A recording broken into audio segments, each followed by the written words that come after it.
আব্বা কিছু টাকা দেন তো।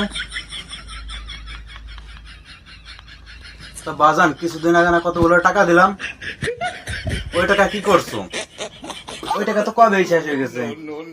তো বাজান এই ব্যাপার কতদিন ঘুরে বেড়াই খাবা? বোঝোই তো আমি বুড়ো হয়ে গেছি, এখন একটা চাকরি বিক্রি করো। তুমি যতদিন আছো ততদিনই ঘুরে বেড়াই খাবো। আরে বাজান এভাবে বসে খেলে রাজার গুলা শেষ হয়ে যাবে। ও আচ্ছা ঠিক আছে।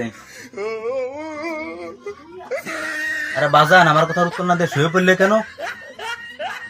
ওই যে তুমি বলছো বসে খেলে রাজার গুলা শেষ হয়ে যাবে, এখন থেকে আর বসে খাবো না, শুয়ে পেরেই খাবো, যাতে রাজার গুলা শেষ না হয়। ঠিক আছে ঠিক আছে বাজান, তুমি সব তুমি সব।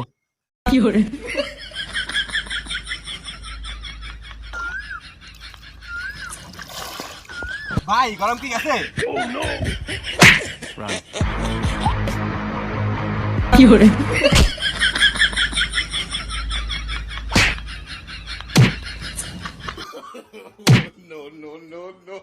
মনে হয় গরম যায় না রে, পানিতে চলে যাবে।